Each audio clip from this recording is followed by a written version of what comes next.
Hello everyone, তোমরা কেমন আছো? আশা করি তোমরা সবাই ভালো আছো আর আমিও ভালো আছি। আর ভোরবেলা দেখো অনেক কুয়াশা পড়েছে, আর শ্রাবণ মাসে দেখো কিভাবে কুয়াশা পড়েছে।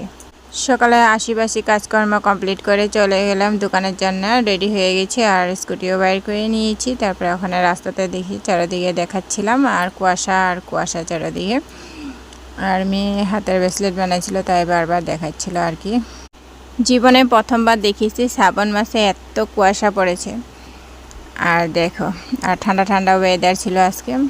আর আমরা চলে গেলাম দোকানে যাওয়ার জন্য। দোকানে চাটা খেয়ে নিলাম। তারপরে দুপুরের জন্য রান্না করব খিচুড়ি। মনা আবদার করছিল যে খিচুড়ি খাবে, আর ঠান্ডা ঠান্ডা ওয়েদার, খিচুড়ি কিন্তু দারুণ টেস্টি লাগে। আর খিচুড়িটা হয়েছিল কিন্তু দারুণ টেস্টি।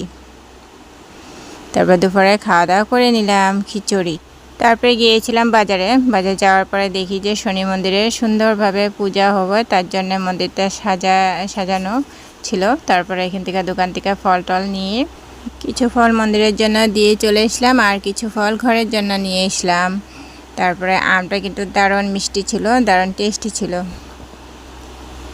আর আমার মতন কে কে আম খেতে ভালোবাসে অবশ্যই কমেন্ট করে জানায়। আর তারপরে এটা বানাইছিলাম কুশি কাটা দিয়ে, চাবি রাখানে একটা। কেমন হয়েছে অবশ্যই জানাইও।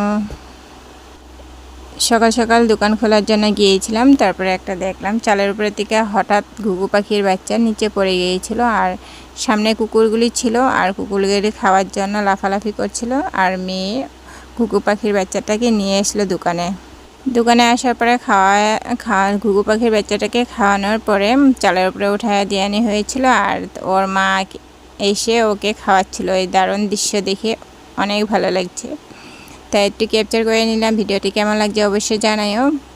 ভালো লাগলে লাইক কমেন্ট করে পাশে থেকো। ভালো থাকো।